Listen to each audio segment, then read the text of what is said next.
So up next is our partner presentation for this morning, Andrea Fourman and Rick Miller. Andrea is the Director of Development in the Department of Gift Planning, and Rick is the Senior Director of Advancement in the College of Dentistry. In their spare times, Rick likes to cook and watch sports, lounge around and hang out. And Andrea is very proud of her 16-year record of participating in the Gator Run. So there's a lot of discipline here, but they are also going to be bringing a very interesting talk about how we can take the lives that we had before we joined Advancement into the work that we do here in Advancement. Please welcome Andrea and Rick.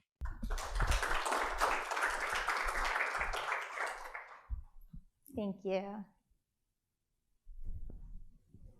So a public defender, a high school teacher, and a development officer walk into a bar. Okay, so I'm just kidding, it's not really a joke. But now that I have your attention, what those three people have in common is that the public defender and the high school teacher have successfully transitioned from those prior careers into successful careers here at UF Advancement. So for those of you who don't know, in my former life, I was an assistant public defender, and Rick was a high school and elementary school teacher. And we have colleagues across the organization who have worked as small business owners in the fields of wealth management, banking, radio, juvenile justice, the military, just to name a few. And we all successfully transitioned from our former careers to our current roles in the advancement profession, in part thanks to the transferable skills that we developed in those prior roles. You know, many of us have worked with hiring, and we've analyzed and looked over resumes. And one thing I think is always fun and pretty cool about looking at resumes is looking at that outside experience that complements what work might, like what previous experience was tied to advancement. So mention some of those alternative career paths. I think we can get a lot of information, and there's a lot of skills that are developed in those previous careers that transfer to a world in advancement and moving on into that. So what were some of the transferable skills that you brought with you to advancement from the public defender space? Yeah, so actually, as I was preparing for this presentation, I pulled out the cover letter that I wrote for my job, for the job that I currently have now. And I saw some of the skills that I highlighted in the cover letter were time management skills, multitasking, and organizational skills, all of which I developed as a public defender, where I had to carry a caseload ranging from 50 cases to 200 cases at a time. So I definitely developed those skills, and they've helped me then to transition into my role as a gift planner, where I'm working with as a liaison for 6 individual units with multiple development officers, as well as managing regional travel, the UF Advisor Network, and a number of other tasks. So that those skills that I developed in my previous role certainly served me well in my role as a gift planner. Additionally, written and verbal communication skills, strategic thinking, and collaboration were all important, I think, in both roles. What about you? What are some skills that you developed as a teacher? Yeah, so all those skills are very important to education too. I would like to add too is adapting our communication styles to a variety of audiences. In whether that's looking at donors or on-campus partners or off-campus partners, you have to really adapt your messaging to reach that audience and trying to get your message across. It's no different than a teaching. You know, students, some learn more through audio means, some learn more through visual means, and then many other ones you have to really kind of tie those life examples to those individuals and adapt your teaching style to get your point across to them. I also think patience is very important. We all, in many ways in our roles, we hear complaints, we hear things that maybe somebody's upset or has some experiences that they are not happy about. Well, you know, whether that was working with parents and students that have different things going on, or working, you know, we both came from the customer service space in previous careers working at Publix. And that's an area where I sharpen my skills of just dealing with nonsense all the time, because I'm sure there's some people in this room, some people like to complain in that space. And you know, we've heard all sorts of weird complaints while working for Publix. And there's always somebody, like they'll be complaining about the price of milk. Like, the price of milk has gone up so much. And they're like, yeah, it used to be $1. And I'm thinking to myself, I'm like, hey, does he think I'm George Jenkins? You know, what am I supposed to do with the price? And then the next thing I think is this guy Austin Powers, did he get frozen for the past 30 years and then come back and thought everything should be a certain price point? So, things like that, you just learn to be like, sir, I wish the milk was still $1 too. And just be like, hope you have a great day. So I think you just take a lot of those experiences that we have in the past and kind of bring it to our current roles in advancement. So what are some of those skills, how can you time the work competencies that we work with at UF? Yeah, so I will say patience is definitely important in gift planning as well. And also I'll say that it's certainly been more fulfilling, I think, to work with our donors than to work with some of my previous clients that I worked with as a public defender, and certainly at Publix and customer service. But yeah, so since we're evaluated every year on specific competencies, we thought we would take a look at just a few of those competencies and show how skills that we developed in previous roles can translate into those competencies. So I'll start with one that I spoke about earlier, which is strategic thinking and critical thinking. So in advancement, we have to use strategic thinking and critical thinking to develop cultivation plans for our donors, to help to make sure that our donors' philanthropic goals align with our organizational goals, and certainly in my world, to help the donor find the most tax-efficient way to make the gift.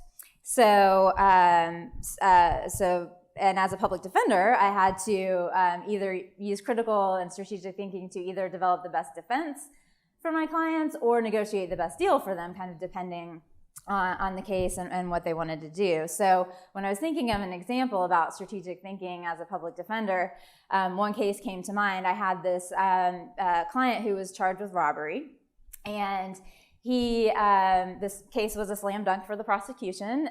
He was caught with the victim's belongings. He was identified by the victim as the person who robbed her, and to top it all off, he confessed to the crime. So despite my best efforts, he still decided that it would be best to take his case to trial. So I had to really think strategically to develop arguments to expose every flaw in the prosecution's case and really try to show reasonable doubt to the jury. And by using critical thinking skills, I was able to make a plausible argument that at least kept the jury out long enough to make the prosecutor sweat. So that was kind of a moral victory. And I'm sure that as a teacher, you have similar examples of how advancement competency is related to your work. Yeah, so, with our current roles, we all have a variety of budgets and different resources available to us in our different units and departments on campus. So that could be financial resources, that could be human resources. We all kind of have to develop our plan based on what is available to us for our strategy within our units. So teaching's no different. I actually started in teaching a little under 20 years ago and was working in public education, which we know some areas of the country, it's not the most funded space. So you kind of have to learn how to adapt your style based on what is available to you and kind of putting together your lesson plans and teaching style. So this is going to date me because it's so ridiculous. I can't believe I had to keep sharing the story. So I started when I was 22 years old. I had to put together plans. I was kind of thrown in the fire. I was young, and I was still finding my way into the teaching world. Well, when you first start, you're at the bottom end of the hierarchy at the school, and I had a classroom that still had chalkboards. So even my high school had like whiteboards and dry erase boards, but I'm like, what am I gonna do with a chalkboard? And so I didn't have an overhead projector that I couldn't put together PowerPoints, so you had to work with the chalkboard. And I have chicken scratch to begin with, so when you're like reaching around trying to write things on the board, it was just a mess. And every single day I would leave the classroom and it looked like I was doing snow angels face first into the snow, with all the chalk that was all over me. So I was trying to get something one day out of like a storage closet, and all of a sudden I opened the door of the storage closet, and bear with me on this one, because you're gonna love this. There was this item that was sitting there looking at me like Wall-E from the Pixar movie, and I was like, Well, it was an overhead projector. So I'm like, okay, now we're gonna move into the whatever decade that is, and we're gonna shift from the chalkboard to an overhead projector. So at least I can manage my strategy with that and kind of advance my, or innovate, I should say, my style, and move into using this overhead projector And it was a lot easier to kind of print things on these, the transparencies, write things on the transparencies, and develop a whole different teaching style just based off of that ridiculous advancement in the mid-2000s. So, but all of it goes back to trying to effectively communicate with our audiences. So do you have examples of that from the public defender space? Yeah, definitely. So effective communication, engaging communication. As a gift planner, communication is a critical skill. So I'm communicating every day with development officers, with donors, with their advisors. I have to be able to explain complex gift vehicles to donors in both meetings as well as in follow-up letters. And as a public defender, I also had to communicate every day with my clients, explain to them how the law applied to the facts in their case, make arguments in court, draft motions, develop opening statements and closing arguments for jury trials. So I really refined all of those skills, those communication skills, in my job as a public defender, and was able to bring those over to me with my job as a gift planner. What's another competency that you used in your role as a teacher? Yeah, so we'll start with in the advancement world. You know, we're all serving our departments and our units and our colleges on campus, and there's a mission and vision for every department that we work with on campus. So when we're putting together, and here's a shameless plug for all of our talent management colleagues in the room, we put together our APPs every year, and we know all of ours are due at the end of the month. So I suggest getting in a day early so we don't hound you about getting it sent in. So we have to organize our plan throughout the year and what we are kind of trying to do for academic units, and in my case, and kind of how does it align with the foundation and the overall university's goals. So that's no different than teaching, being in education. So at the beginning of the year, or probably over the summer, you're given, all right, here's going to be your class schedule. So you might have some classes that are a quarter long, some are a semester long, some might be a year long. So then you get to work developing your lesson plans throughout that academic year and trying to hit those points that you need to be throughout that time frame, but making sure the students are on the right trajectory and making sure that they're learning the things that the state kind of put down upon everybody to expect them to learn throughout the school year. And you have to develop a plan that kind of brings in those potential hurricane days, those potential bomb threats that you kind of lose a whole class, things like that happen during the school year. So at least you can just keep everything throwing through the academic year. Yeah. So it is still very similar to what we do in advancement. So those are just a few examples, and there's many more that we can discuss if we had more time. Yeah, definitely. And I'll just say that I think we all see the headlines. The job market is rapidly changing around us. That's only been accelerated by the pandemic. And I think at UF, we really need to be mindful that we're going to need to adapt and change to the changes happening in the job market.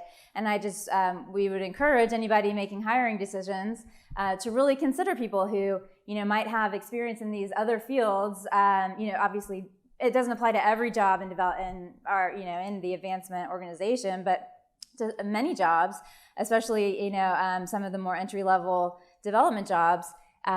Take a look at people that have a diverse experience in other fields, because they could have the skills that they need to become top-notch development officers. Yeah, so I started at FSU in this space, and I was fortunate that they hired me with very limited experience at that time. So I had some managers that took a risk on me, and just that was where I really cut my teeth in this space and got experience. So then I had an opportunity to come to UF. Well, even with some of that experience, when I came to UF, it was still a kind of a learning curve where you had to learn the organization, you had to learn the people, you had to learn the style and how everything, the processes that are done within the space. So I would say it was almost as difficult as starting with absolutely zero experience like I did at FSU.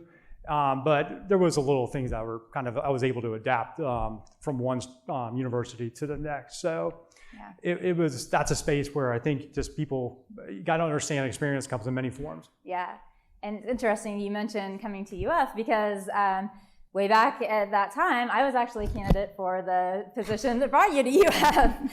And at the time, they were looking for somebody that had more development experience. So obviously, Rick was the total package. He had the development experience and the transferable skills. But thankfully, Paul was also in the market for a new gift planner and was willing to take a chance on me. And 8 years later, it's, I think, been a successful decision. Yeah. So obviously, if we're in the room, we've been hired by the university. Many of us have had a hand in hiring other people to this organization. So we encourage you to kind of think outside the box, be innovative with how you look at resumes, look at those skill sets that complement what we do in advancement, and really seek out those diversity of experiences so we can continue to help move UF forward into the future and, keep us in the top 5 or close to it and, continue serving this space. So thank you all. And thank you. Go Gators. Yeah.